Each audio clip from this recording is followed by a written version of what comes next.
Hi, my name is Francisco, and I want to give you some suggestions on how you can write the limitations section of your dissertation or your thesis. So the first thing to keep in mind is what is the purpose of this section in your work?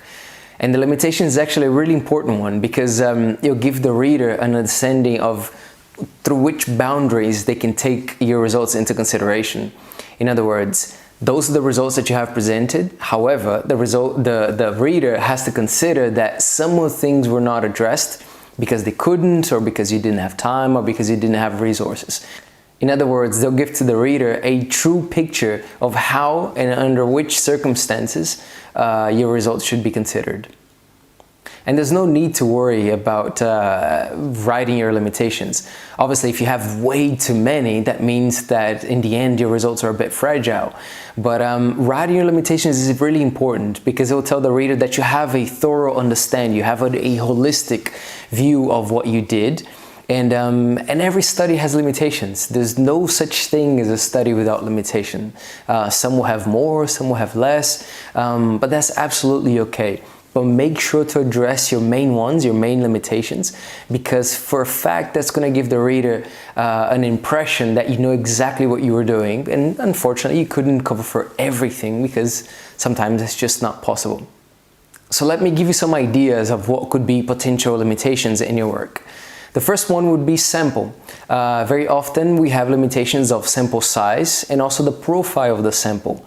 The sample size, well, obviously if you have a small sample size, if you want to do a representative study in regards to a given population and you haven't reached a high number of respondents, of course the sample size will be a limitation. Or for example, if you're doing a study with managers of companies from a particular industry and you've only interviewed or only addressed 1 or 2 or 3 respondents, obviously that's not going to be really representative of the entire population of managers from that sector. So the size of the sample can be obviously a limitation.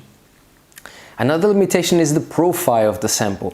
So going back to the example of managers, imagine that you want to do a study on managers from high-tech companies and you haven't really managed to get managers from really high-tech companies, but you address other ones.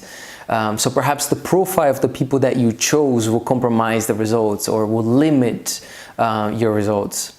Another example of limitation is, for example, the age of the data. So if you're doing a study in which you use secondary data, in other words, data that was not collected by yourself, but by other people, and if this data is 2 years old, 3 years old, 5 years old, obviously the age of that data might be a limitation because perhaps it doesn't reflect what the actual scenario is by the time that you're writing your study. Very often methods are also a limitation. For example, imagine that you're doing an exploratory study and you're using exploratory method like interviews, and you are discussing a sensitive topic, like for example, consumption of drugs in music festivals, or sustainable behaviors, or hygiene products like toilet papers. Who's going to feel comfortable in talking one-on-one with someone about toilet papers or sustainable behaviors?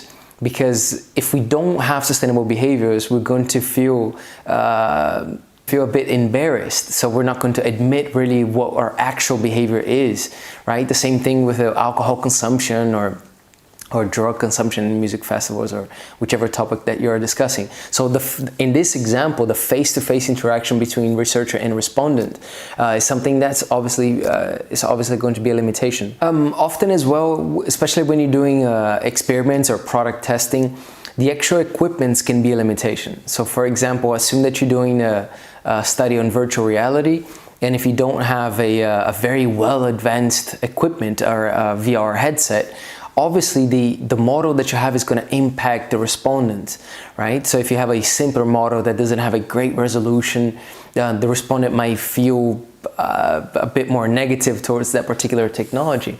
So the equipment that you use or the product that you use, if you're doing product testing, if you're doing an experiment, it might also be a limitation.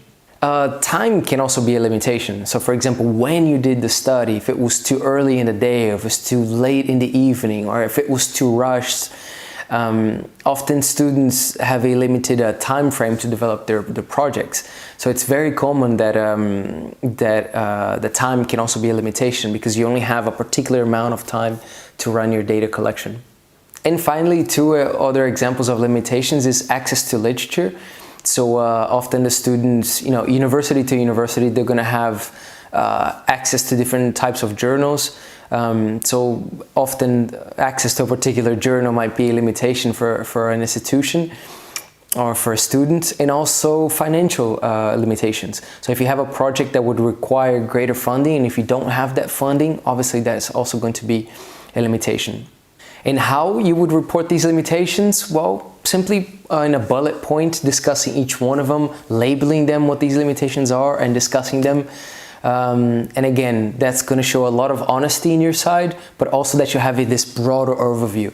And at least in my view, that's something that only strengthens your work and it makes you look better as a student. Yeah, so generally summing up everything, recapping, make sure to, yes, include your limitations. Do not worry that it was going to compromise your work. Yeah, just make sure that you separate them clearly. It can be, for example, in bullet points where you highlight what the limitation is and you discuss it a little bit.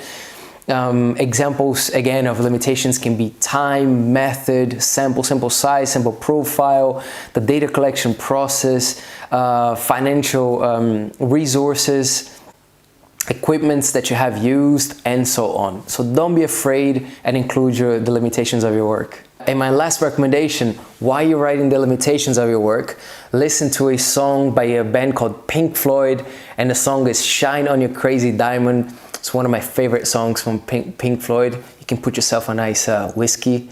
My favorite whiskey is actually one called the Balvenie. If you don't know this whiskey, it's a wonderful whiskey called the Balvenie.